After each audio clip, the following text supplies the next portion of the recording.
Hey guys, and welcome to Antimatter Chemistry Progression Log 10. I don't have too much stuff to show you this week. I haven't really been playing at all, as in the only time I played was last night. I did play for several hours yesterday, but over the course of this last week, I've been in my grind set month. I don't know if I mentioned this last week. I probably did, but I started. I didn't. I know I mentioned that I started writing a book. And this month I'm taking part in a Rimo challenge, which is I want to write 50,000 words in a month, which is a lot, and I have a lot to do. So I haven't really been playing too much, but I have last night gotten some big work done on setting up the fission plants. Uh, how this is set up, as I'm actually really quite proud of this. So what was here last week was just those first 10. And what I set up or last night I should say, was this central, I suppose, map pyramid, and then another 10. All of these fission plants are going to be set up in pairs of two, so we're going to have a pair for each element that we're making. And how this little control area works is these setups here are a mirror of what that one is. So these two lights here correspond to these two fission plants. And then those two lights correspond to those two. So because all of those are on, all of these things are on. Even though they're supposed to be set up in pairs of two, they're only really one working of each element right now, as in I was only setting them up one at a time so they would just work overnight. Um, unfortunately I did forget to load the chunks last night, and when I logged in, I loaded them, so they weren't working all night, unfortunately. But they'll probably turn off, and they probably won't turn back on again. I don't know. So setting up a control panel that was probably kind of extra, but I think it looks really cool, so I don't care. These things are also a little bit more time consuming to set up than the ones that I had in the first AMC run, and each one has its own individual XNet controller, and it's not particularly complex. It's just you have to set them up individually, and that's kind of time consuming. How these lights work as well is we just run a 2 cable all the way up, and then there's just the same level emitter that turns on the extraction node down there, also turns on the light. So these lights are turned on by the same criteria as the node is. So it's even though the node isn't technically turning them on, they're linked. So all good for that. No need to add any extra complexity like trying to use XNet to move the redstone signal, or a redstone P2P to have one redstone signal to move to a bunch of other places. Uh, this works fine. So um, it's looking pretty good though. I really like this build so far. Obviously, it's far from complete. It's supposed to be more of a marshlands along this style, though. I want to finish all the XNet setups and hook everything in, or make sure that I'm not using it anymore before I start filling in the water, because the water is going to fill in under the pad as well, because I'm going to use the builder, and attempting to prevent it from filling up down here would be a pain in the ass. I've made some sponges, so if I actually do need to clear some water out underneath them for some reason, I can actually just order a sponge on demand. Like, watch this. I set this up last night because I felt like, you know what? I have chemical combiners on demand. I can just do this. Uh, I love autocrafting. It took me way too long to get autocrafting set up. Greg Tech kind of broke me when it's like, oh, it only requires like 2 steps of microcrafting. Like, that's not a problem at all. So I'm so glad to have that. That's so nice. But so fission plants are a pretty big step in the progression milestone of antimatter chemistry, as if you're going for the singularities, as well as, actually I should say, creative modifiers as well. Creative modifiers do require ruthenium ingots. So if you want to make these, you also need a fission plant, as ruthenium can only be made from a fission plant. Francium, actinium, and radium. We're splitting radium because that's the best one, because we get that from granite, and we don't have to do any extra steps for that, and it gives us two. So very good. So, like I said, this is a major progression milestone, because in many of the singularities, you're going to probably want to split them. We're going to look at like neon, for example. Neon we're going to make by splitting potassium, because that'll give us fluorine. And we need fluorine for the singularities as well. We can actually just turn the fluorine gas we have into fluorine, the fluorine moles, I should say, as we are making fluorine gas for Fleep, which is for the MSR. But I kind of want to keep that specifically for, oh, well, we actually have tons of buckets, so I could probably just use this instead. Um, I don't know. Anyway, we'll have to see how I feel like doing that in the end. Probably just splitting potassium that way. I could split calcium for more, but both of them we're fine on both. So uh once I'm sorry, I lost my train of thought, guys. I need more caffeine. Hold on. Oh man, these V8 energy drinks are really good. Anyway, so once we're done with fission plants, and that'll get us a decent chunk of the various elements we'll need. For some things, we're gonna like fuse up before we split down. For example, samarium, we are going to split this into 2 gallium. You can make gallium's pretty light, so we can actually split this a couple of different ways. But europium and promethium are only also made via fusion plants, and I don't need germanium and I don't need zinc. So samarium is the best way to do it. So we're gonna split samarium for gallium, but we're gonna have to fuse up to samarium because we also do need that for the singularity. As for how we'll fuse up to samarium, I don't really know. There's a lot more options when it comes to fusion than when it comes to fission. So, um, but we're looking pretty good. These things are a little bit power hungry, which is the plan for the MSR. Though I'll talk about the state of the MSR, and the future of the MSR in a little bit. As I could technically duplicate this setup and then just instead of fission plants, do fusion plants instead. But that's not really what I'm looking for. What the current plan idea, or the current idea is, I guess let's go ahead and take a look at the original designs I had for the fission and fusion plants over here. Um, the fission plant is sort of raised up on stilts. I do need to actually do the adobe slabs on top. I never really got around to that. Anyway, so the fission plants are raised up, and I want the fusion plants. I need to rebuild this a little bit, come up with some more ideas where it'll step down, and then I'm going to place these in the same setup as, like, I should say, the same arrangement as this one. We're going to have like this little chunk here. We're going to have one like right here, and then we're going to have, instead of a single pyramid, like a straight pyramid, we're going to have a curve, and then we're going to have another setup right here. And then we can bring the forest out all the way around it, and it'll be like an ancient lost complex that the jungle overran. And I think that'll look really, really cool. And that'll be where the fusion plants go. And after that, we'll be more or less in a state to be done once we have the power for that, which is actually, we'll go ahead and talk about that now. So the current plan for power was to build a molten salt reactor, which takes liquid fuel and various kinds of sodium and potassium coolants to turn it into hot coolants, which you then turn those hot coolants into steam and steam into turbines. And there's multiple stages of how that works. It's technically a 7-stage system. I went over it last video, but I'll go ahead and go over it again. So you use hot coolant, or we'll just look up a thermo. So you take hot coolant to turn it into, so the reactor takes cold coolant, burns fuel to make hot coolant. Hot coolant is then used in a heat exchanger to make high pressure steam from water or preheated water. But initially we go with water, just regular water. So then we run this high pressure steam through a turbine, which will make exhaust steam. We then take this exhaust steam and we run it through another heat exchanger to make low pressure steam. That low pressure steam is run through another turbine, which makes low quality steam. Low quality steam is run through a condensator, which makes condensate water, which is run through a third heat exchanger to make preheated water, and then we cycle this back in for high pressure steam. It's better to do condensate water to preheated water for you get like double the power. At least the video I watched said you get around double the power if you use preheated water instead. So we would want to do the full 7-stage cycle, but that is immensely complex, and none of the valves that work for heat exchangers or any of the other molten salt multi-blocks automatically push to an exterior inventory.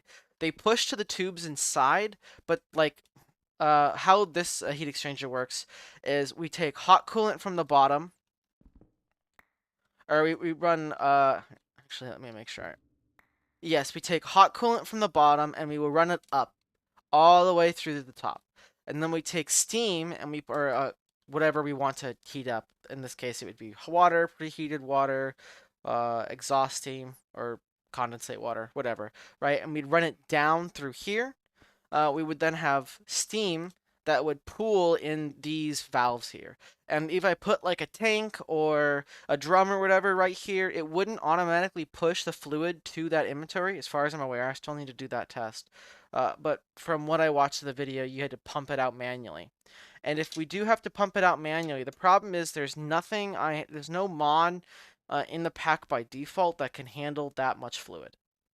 The only way to pump out fluids is to either use XNet, which is god fucking awful at moving fluids, or we can use Fluidux. There are technically super laminar Fluidux, and it says limited transfer rate, but in the end, you're limited by how fast you can pump out from servos. And servos can only pump out so fast. The fastest servo is one bucket every. It's an extraction rate of 200%, and I don't know what a 100% extraction rate is. I assume it's a couple buckets every half second or something like that, but it's effectively in the end not enough. It's not fast enough to handle the amount of fluid. So if I want to be able to move that much fluid, there was a mod I plan to add called high pressure pipes, and that literally does have unlimited throughput rate and unlimited pump rate. So I would have to add that mod and then mess around with high pressure pipes to move fluids as fast as they would need to go. And the thing that has been partially kept me from playing over the last week wasn't just writing, like I mentioned earlier. It's also been the fact that I just really don't want to do that. I don't really want to install high pressure pipes. It would take me like 10 minutes at most, probably not even that. But I just don't really want to do that. Like the whole MSR sounds really, really cool, but it's also just an absolute pain in the ass. And I don't even know how much power it would produce. Like, unlike for SFRs, which there's an online calculator that'll just give you the best reactor, MSRs are not like that. Or at least I have not found a calculator that can do that. At least for this version of Minecraft. So I don't really know what I'm doing when it comes to this. I'm totally just guessing. And these things are incredibly expensive. They're really, really expensive, not only in terms of materials, but also in terms of time to build. None of these things can be copy pasted because every single MSR block counts as a tile entity. So I have to manually place every single block that's in every single one of these multi blocks. And it's so obnoxious. So last night when I finally got on to play, I was like, you know what, we already have a little bit of not even a little bit. We have a lot of power overhead. Like right now we're using probably about 9,000 RF per tick, and we have a lot. We have, let's see. We're using we're using around 9 to 10,000 RF per tick. And between all three of our reactors, I think we have about 240,000 RF per tick. So we can run quite a lot of things. So that would be, I mean, it's 3,000 per fission plant, and we have 20 over here. So it'd be 60,000 for that one, and then like another 60,000 for that set, right? Um, yeah, because it would be 10 times 30, which is 10 times 3,000. So it'd be 30,000 times 2, which is 60,000. Yeah, so it'd be 120,000 to run all the fission fusion plants. So we probably have enough power to run everything. I might hammer out another thorium reactor. I could hammer out like another thorium reactor or two, SFR thorium reactor. Probably like two more of this one just to make sure we'd have enough hen fuel to fuel that one. Highly enriched Neptunium 236, I believe, is what we're using. Yeah, 236. So. I could probably hammer out one of these things, and that would probably be enough power to keep us going for the rest of the save. I can't imagine you would need too much more. The problem is that would mean I would end up abandoning the MSR project. And the MSRs are really, really cool to build, but holy shit, they're just so obnoxious to try and work with. Especially since they don't automatically push fluids to an external inventory by, well, I guess I don't actually know that for sure. The video that I watched required you to pump out fluids. So, I do need to actually check, because if they do automatically push fluids to an external inventory, that solves many problems. I could use P2Ps. We don't have multi P2Ps, so I'd have to use an interim pipe like the Fluidux. Hopefully they'd be able to transfer enough. Hopefully that limitless throughput rate is limitless if something pushes fluid to it. I don't know. So, but I don't really want to have to install another mod to get these things to work in the end. So, I don't know if I'm gonna end up building the MSR. I know that I've talked about multiple videos how that was a plan, how I really wanted to do that, as I didn't really get a chance to do that in the last save. The problem is, like, just like sheer fucking complexity and the pain in the ass it is to build these things, and how you need multiple stages and stuff, and they're really, really cool in premise, and they sound like a lot of cool to build and operate, but actually getting them to that stage is just miserable. So, and I kind of want to be done, I think, with this pack. I kind of want to move on to something soon. I really, really love this space, and I've been having a absolute amazing time. It's been so much fun, and I love the space. But I do kind of want to play Ocean Block a little bit, and I am kind of feeling bad that the MSR is what stopped me from playing for almost a week. So like last night, I was just like, fuck it. I know that I'm just not gonna do the MSR. 'Cause for almost a week straight, I was like, ugh, if I want to build the fission fusion plants, I'm gonna actually have to sit down and build the MSR because we'll need the power. And then last night, I realized, no, we don't need the power right now. We have more than enough to even set up a couple of fission plants and probably even most of them. I could set up all of the fission plants right now, and we'd be fine on power. Uh, so I just, went, okay, I'm not going to build the MSR. I'm going to build something else instead. And I'm going to build the fission fusion plants because those aren't even going to be operational yet because it's going to take me a significant amount of time to even get all of these things operational to finish off this area. So I don't really know what to do about the MSRs. Like I said, so that project is in limbo, I think, at this stage, which is really quite unfortunate. I don't think I've abandoned a project that I wanted to do yet so far. Well, I'm trying to think about other projects that I wanted to. I think I mentioned an MSR in the first AMC run, and I just never ended up doing that either. And if I don't build one now, I probably won't build one future AMC run, just because of just like I said, I tried. I really did try, but holy shit, um, they're cool, but man, getting there is obnoxious. So we'll have to see how that goes. Maybe I will end up just throwing it down and just grinding it out over like 3 or 4 days because I think we have most of it. It's almost ready to test. Like, I know half the multi blocks aren't built, but the turbines aren't that difficult to build. There is a calculator I could use to make sure they're optimal, though I might just kind of do it by hand just to see if it works. So I could hammer out a couple of multi blocks. Like the big ones are the heat exchangers. I would have to add high pressure pipes and then do some P2P routing and stuff. But that's not impossible. I could see being able to do that in like a couple of days, 2 to 3 days at most. And then we could see if it worked and then, go from there. The problem is I just don't know if I want to spend that time. I think if I don't build the MSR and instead I hammer out some SFRs, could probably be done in like 2 weeks. Could probably be done like early August, I think, at this rate. I think would be a viable solution.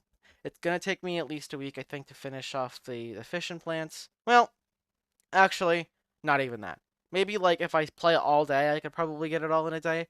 I could see this taking about another 10 hours or so between setting up all the individual plants and then actually building it all a terrain.